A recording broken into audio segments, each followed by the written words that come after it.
irmãos, vamos a Mateus capítulo 5. Nós estamos estudando os sermões de Jesus. E o primeiro sermão de Jesus foi o Sermão do Monte. Esse sermão de Jesus, o primeiro, vai do capítulo 5 até o capítulo 7.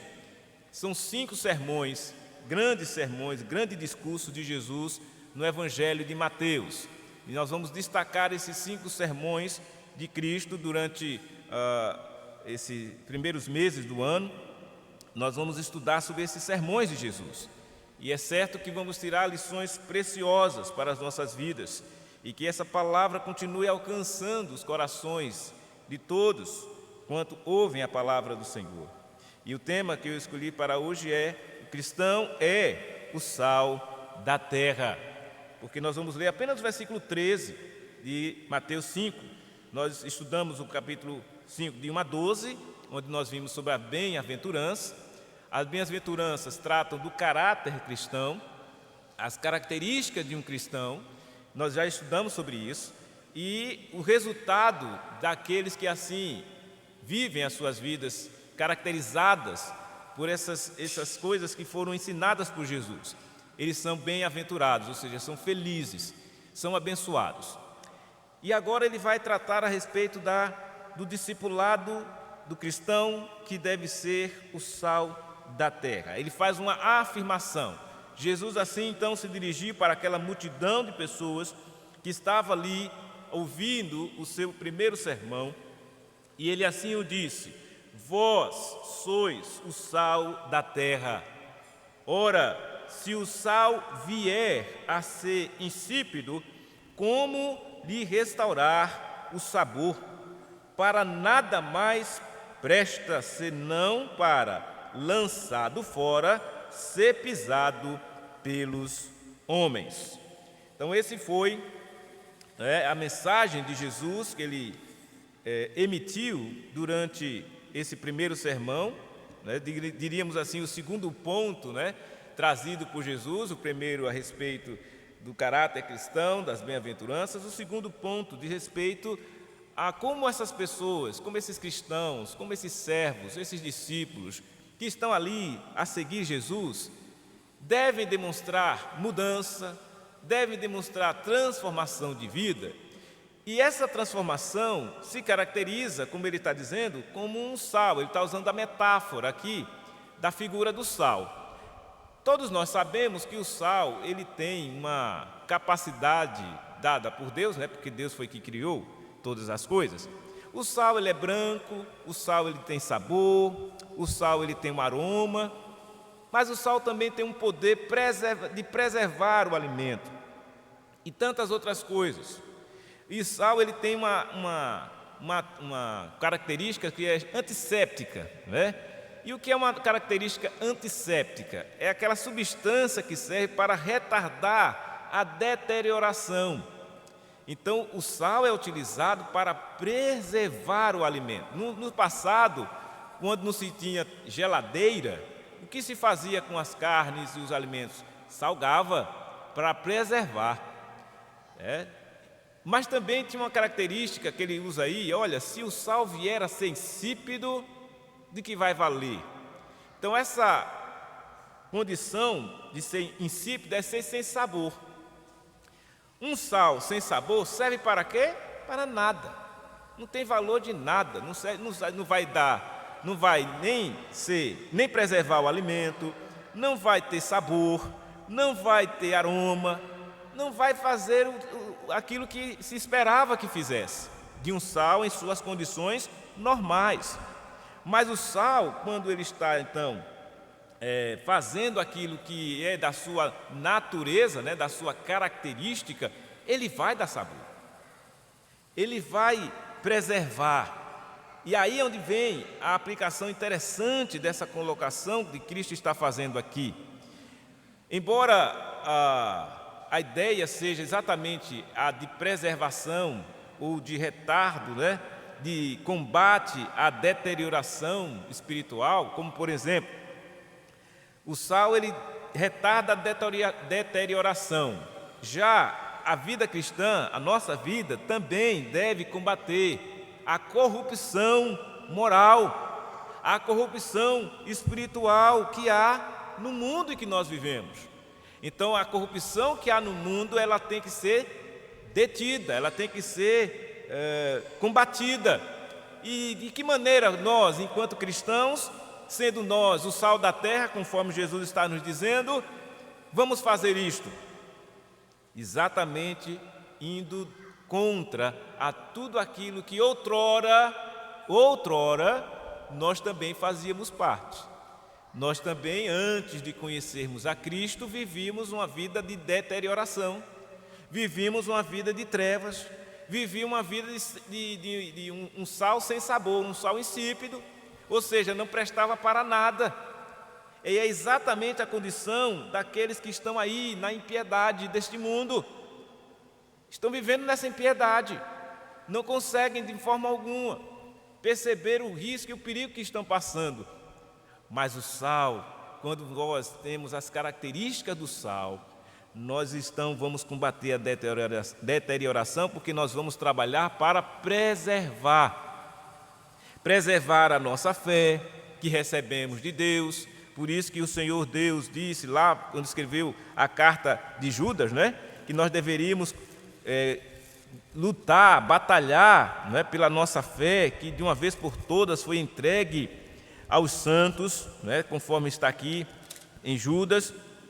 Ele diz claramente sobre isso, dizendo que a gente deveria realmente ter esse cuidado e preservar, de combater.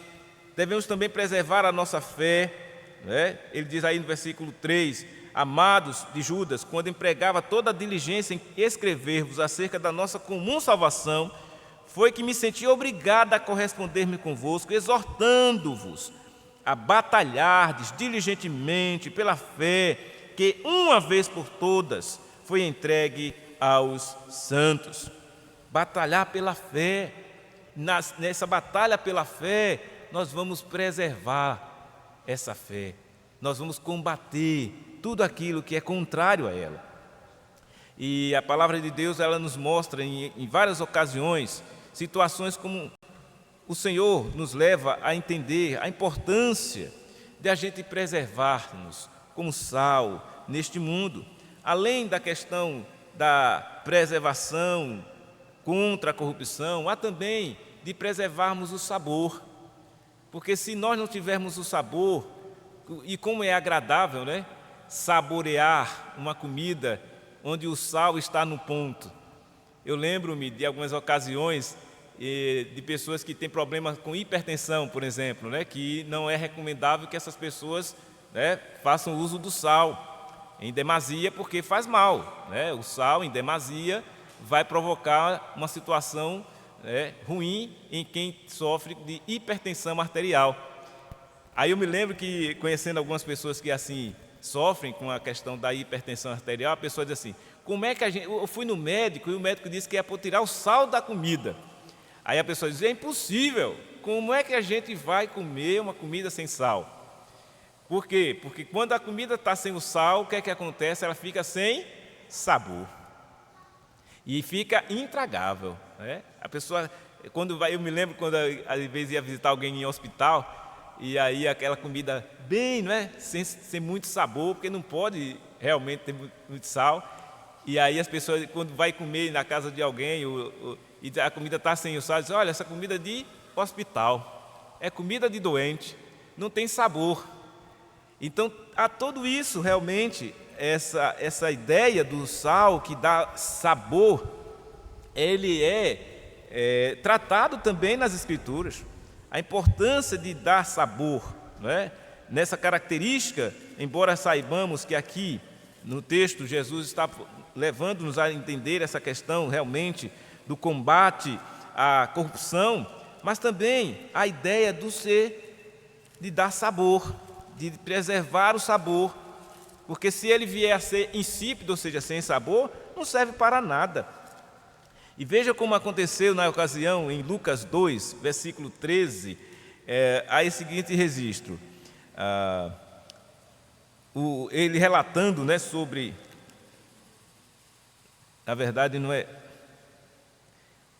esse texto não, mas ele quis só mostrar o seguinte, que os anjos, eles subitamente apareceu um anjo, uma multidão da milícia celestial, louvando a Deus e dizendo que a glória a Deus nas maiores alturas, quando Jesus nasceu, né? E paz na terra entre os homens. Ou seja, isso foi um acontecimento que causou impacto tamanho naquela influência, né?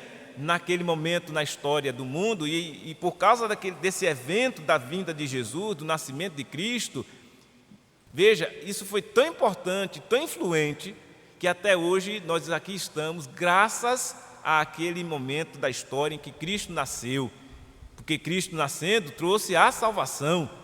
Então você um dia nasceu de novo também, em razão de que Cristo veio, você quando crê em Jesus, você nasce de novo. E essa condição de você ser nascido de novo vai levá-lo a uma influência neste mundo, positiva, uma influência que de fato as pessoas olham assim, aquela pessoa que não tinha sabor nenhum, aquela pessoa que não tinha influência nenhuma, que não agia como um sal, agora age. Ela influencia pelo seu testemunho, pela sua vida, no mundo em que vive. Então, quando Jesus veio, causou impacto e influenciou o mundo de então. Quando você nasce de novo também, você deve causar impacto e o mundo ao seu redor. Todos que estão ao seu redor devem perceber que você é diferente, que você é alguém que demonstra, usando a ideia da metáfora do sal, alguém que tem sabor, né, que é saboreável, que é agradável de conviver, de estar junto, de ouvir, em razão de que você tem o Evangelho em você. Veja o que diz lá a passagem de Jó 6, versículo 6, diz assim, olha, comer-se-á sem sal o que é insípido? Comer-se-á sem sal o que é insípido? Ou haverá sabor na clara do ovo? Veja, o Evangelho de Jó está, o livro de Jó está aqui justificando as queixas dele, e ele faz essa indagação, o próprio Jó, lá naquele tempo, comer-se sem sal o que é insípido? Comer-se-á? Ele faz a pergunta porque a resposta a gente sabe. Não, ninguém quer comer sem sal. Aquilo que é sem sabor, ninguém gosta, é intragável. Então veja a importância, né, do sal na vida das pessoas. Até é citado nas Escrituras. Um outro texto agora do Novo Testamento, lá em Colossenses 4, no versículo 6, registra algo também nessa direção, dizendo assim, Colossenses 4, 6, ele diz assim, a vossa palavra seja sempre agradável, temperada com sal, para saberdes como deveis responder a cada um. Está vendo? Temperada com sal. Por quê? Porque é uma palavra saborosa, agradável. Ele está dizendo, usando exatamente a figura do sal, para mostrar como deve ser a nossa palavra, agradável, como quem temperada com sal. Então é importante, sim, a questão do sabor que o sal traz, entendendo e aplicando em nossa vida espiritual, em nossa vida cristã. Então, meus irmãos, diante disso, nós vimos que a função do sal, ela está muito clara aqui no texto. Ele tem que combater a deterioração. E a vida cristã, ela tem que ser assim, uma vida de combate à corrupção moral, espiritual que há no mundo. Sempre houve essa preocupação da parte do Senhor para que o seu povo assim o fizesse. Desde o início mesmo, você pode abrir lá no Gênesis, no capítulo 18, do versículo 26 até o versículo 32, está assim o registro. Então disse o Senhor, se eu achar em Sodoma 50 justos dentro da cidade, pouparei a cidade toda por amor deles. Disse mais Abraão, eis que me atrevo a falar ao Senhor, e que eu que sou pó e cinza. Na hipótese de faltarem 5 para 50 justos, destruirás por isso toda a cidade? Ele respondeu, não a destruirei, se eu achar ali 45. Disse-lhe ainda mais Abraão, e se porventura houver ali 40? Respondeu, não farei por amor dos 40. insistiu: não se ire o Senhor, falarei ainda, se houver porventura ali 30. Respondeu o Senhor: não farei se eu encontrar ali 30. E continuou Abraão: eis que me atrevi a falar ao Senhor, se porventura houver ali 20. Respondeu o Senhor: não a destruirei por amor dos 20. E disse ainda a Abraão: não se ire o Senhor, se lhe falo somente mais esta vez. Se porventura houver ali 10, respondeu o Senhor: não a destruirei por amor dos 10. O que é que o Senhor está dizendo aqui? Olha, na época da destruição de Sodoma e Gomorra, época tal que, segundo Jesus, em um dos seus sermões que vamos ver lá no final, o sermão profético, vai dizer que quando estiver os dias que a gente estiver vivendo, como Sodoma e Gomorra está próxima à vinda do Filho do Homem, ele está dizendo: olha, naquele período lá, Abraão intercedeu dizendo: Senhor, se tiver 5 justos, 40 justos, 40... O Senhor disse: se tiver, eu não destruo. Mas a gente sabe como foi a história, né? Não havia. O Senhor mandou sair o sobrinho de Abraão, que foi Ló, e sua família. A esposa estava com o coração preso no mundo, desobedeceu o Senhor e por isso foi transformado em estátua de sal. E Ló seguiu com suas filhas, atendendo à ordem do Senhor. Então veja, Ló seguiu a orientação de Deus, ele agiu como um sal, ele foi contra e combateu a corrupção moral e espiritual do mundo que ele vivia. E por isso o Senhor o preservou, o Senhor o salvou. Mas quem não fez, sofreu dano. A esposa dele ficou pelo caminho. E tantas outras pessoas que morreram naquela cidade de Sodoma e Gomorra em razão de estarem na corrupção moral. E assim será no final dos tempos, irmãos. Esses tempos que já se aproximam a cada dia. Quando chegar o dia da destruição, os dias estarão como Sodoma e Gomorra e o Senhor vai destruir. Só não serão destruídos aqueles que são o seu povo, os que são sal da terra, que estão aqui para influenciar o mundo em que vivem.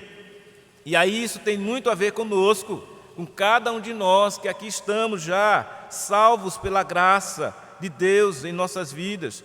E, portanto, devemos sim demonstrar essa mudança que ocorreu em nós e preservação da nossa fé, mostrando o combate ao mundo que está depravado e corrompido. Lá no segundo livro do Reis também há um exemplo de como o Senhor age, dizendo assim: fez Joás, como é que o crente deve preservar, fez Joás o que era reto perante o Senhor todos os dias em que o sacerdote Joiada o dirigia.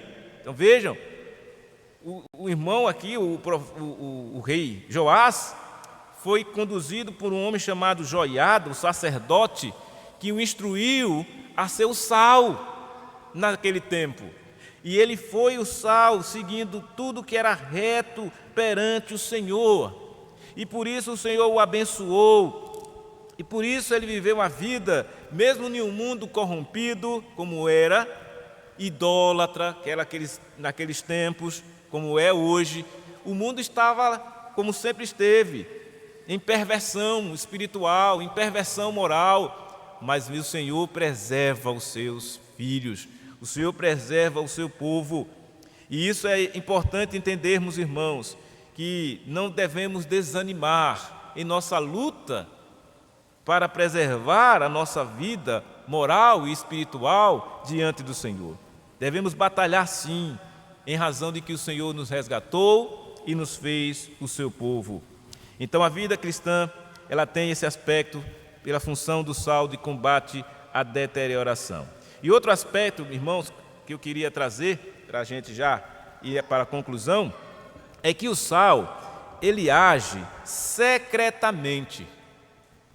Você não vê a ação do sal, você vê o sal, mas não vê a ação dele. Mas ele age secretamente, mas a sua influência é perceptível. Quando você olha para um alimento que está com sal, você vê que ele está preservado. E essa preservação é a influência que há e é perceptível no ambiente em que aquele sal está agindo. Por isso é importante que, embora a vida cristã, você não precisa sair com uma tarja na cabeça dizendo que é crente, mas a sua vida, o seu procedimento, o seu agir vai influenciar o ambiente onde você está. A forma como você age, a forma como você fala, aquilo que você diz, as conversas que você tem, tudo isso vai ser demonstrado. A influência será perceptível se você estiver agindo com o sal dessa terra. E assim será na vida do cristão. Abrindo o texto da palavra, que aí agora terminando, indo na linha do final do texto, que diz: se vier o sal a ser insípido, de que para serve? Para nada serve, a não ser para ser pisado pelos homens, jogado fora. Quando ele usa essa expressão é porque naquele tempo era isso mesmo que se fazia. Quando havia um sal que perdia o seu sabor, a sua validade, aquele sal era derramado nas estradas e eram pisados. Usavam nas estradas, jogadas lá no tempo do Império Romano, e ali as pessoas passavam pisando aquele sal. Por isso que ele está usando essa expressão. De que serve um sal insípido? Nada, não serve para nada, a não ser para ser pisado pelos homens. De que serve alguém dizer: eu sou crente, mas não há uma influência perceptível dessa condição? Não serve para nada. Nós dizermos que somos cristãos e não vivermos como cristãos, aí é um engano, e é um perigo até essa situação, porque virá o juízo de Deus. E em determinado momento o Senhor disse: olha, no último dia haverá gente dizendo que fez coisas para o Senhor, que fez isso, que fez aquilo, e o Senhor vai dizer para ele: apartem de mim, eu não vos conheço, porque vocês praticaram a iniquidade. Então aqui mostra claramente, irmãos, a ação ou reação de Jesus contra os falsos religiosos, os falsos crentes da sua época. Veja Mateus 12:32, ele diz assim: se alguém proferir alguma palavra contra o Filho do Homem, ser-lhe-á isso perdoado, mas se alguém falar contra o Espírito Santo, não será isso perdoado, nem neste mundo e nem no porvir. Então, se a pessoa blasfema contra o Espírito Santo de Deus, isso não vai ser perdoado. E falar contra o Espírito Santo de Deus é negar de fato a sua influência. É aquela pessoa ímpia, incrédula, que insiste em dizer que não quer saber de Deus, não quer saber de Jesus, não crer em Cristo. Ou fazer como fizeram os fariseus, os religiosos dos tempos de Jesus.